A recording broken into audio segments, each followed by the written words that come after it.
A 10-year-old athlete and his high-maintenance feet. Bobby was the 10-year-old son of one of my long-standing clients. I don't tend to work with children, but Bobby's mom trusted me and knew I had a son about the same age. He was a gifted athlete who excelled in any sport he competed in, but he had a complicated relationship with pain, and it interfered with his competitive nature. His parents were happy to see him succeed in sports, but they started noticing him limping more regularly and had a hard time deciding when he should rest. He complained of heel, ankle, and knee pain that would come and go, confusing his parents and making them think he was exaggerating his pain half the time.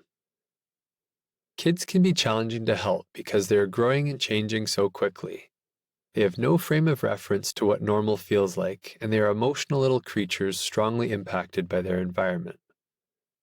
Bobby was a middle child with a big, strong, reflexive older brother and a scattered, energetically loud but sweet little sister.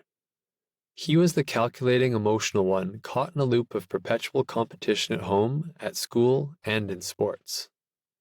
He had seemingly endless energy to play his sports, but his nervous system showed signs of stress his developing brain was unable to perceive. Bobby experienced intermittent migraines, an irritable bowel, and a revolving location of myofascial pain throughout his body.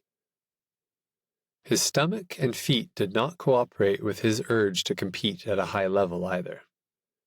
Bobby's mom brought him in to see me, hoping I could either make his pain go away or give her some guidance towards a more informed choice regarding whether she should let him play sports or convince him to rest. I explained he was experiencing something the medical community calls Sever's disease, but it is just an inflammation of the growth plate in the back of his heel. I genuinely think it's a bad idea to tell the mother of a 10-year-old that her son with heel pain has a disease. Instead, I opted to explain to her the why and how of his issues. I started with the physical reasons he experienced pain. Bobby was starting a significant growth spurt, which meant his bones, muscles, and nerves were actively growing longer as he continually learned how to move properly with a changing body. He played a lot of soccer on unforgiving turf fields, putting a lot of stress on the muscles and joints of his lower body. That stress led to an irritation of some of the tendon attachments in his feet and heels. Unfortunately, one of the only ways to calm these acute symptoms down was to give him little chunks of rest during the week to recover before resuming activity. Knowing Bobby and his family well, I followed my physical explanation with some context of how his emotional experiences are likely contributing to some of his physical symptoms. I explained that muscles are attached to bones by tendons, and that your nervous system is the electrical wiring to everything in your body, including your muscles. Bobby's nervous system was like an electrical grid with a certain number of amps running through it that would dictate the resting tone of the muscles in his body, both locally and globally. Ideally, his muscles should rest in a semi-contracted state, ready to stretch or contract as needed, but the state of them changes based on his environment and the stresses he puts them under. The physical stress of running around and occasionally falling, banging, and kicking things will have an impact.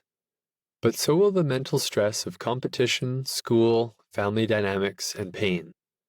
The transient nature of his pain did not have to represent a physically damaged tissue in his body, but was quite likely myofascial tension coming and going based largely on his stress level and partially on the physical nature of his life. Bobby was naturally bright, overtly confident, and competitive, but he was a sensitive child with a sensitized nervous system, which caused difficulties with different sensations, especially pain. Little bumps and bangs would trigger Bobby to react with an overly dramatic response, a tricky behavior to navigate during his competitive sports.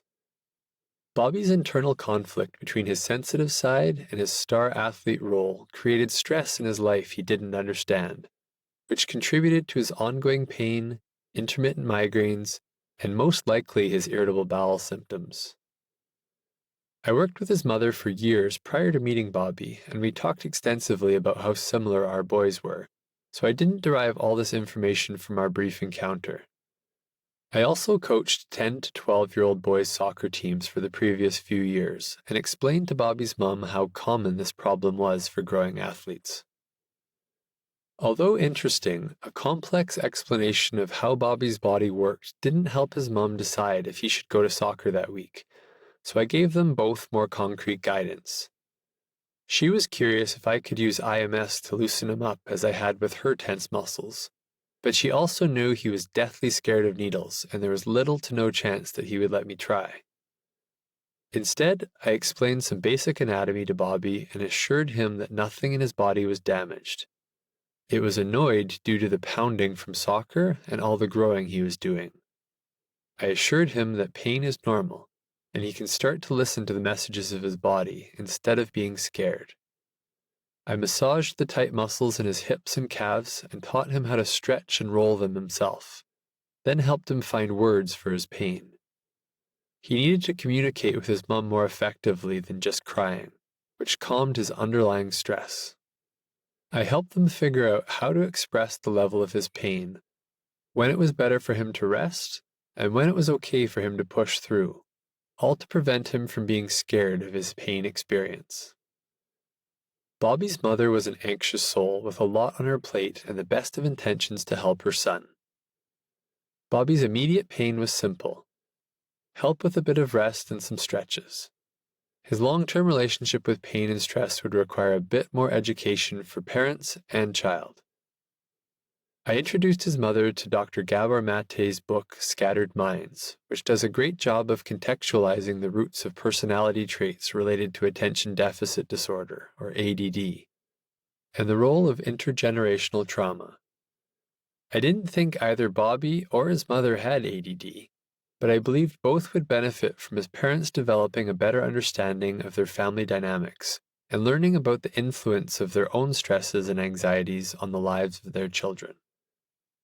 Bobby's mother listened to the Scattered Minds audiobook and progressively started reflecting on the role stress played in her and her family's lives. I saw her develop the capacity to approach life more objectively and less anxiously, which probably had a trickle-down effect on her children as they grew up.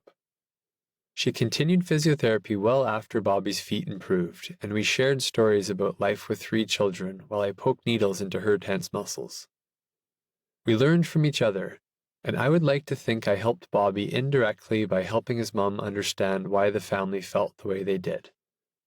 Children and their parents should be taught to take stock of what normal feels like in their bodies, and what different sensations mean in a context that doesn't create fear. Our bodies are very resilient, but our minds are also powerful and get us in trouble if we don't understand how we move through the world as emotional beings. Our healthcare system must start with the education of the people using it and drive a trickle-up effect of better self-management, broader access to allied health professionals, and less dependence on medical physicians.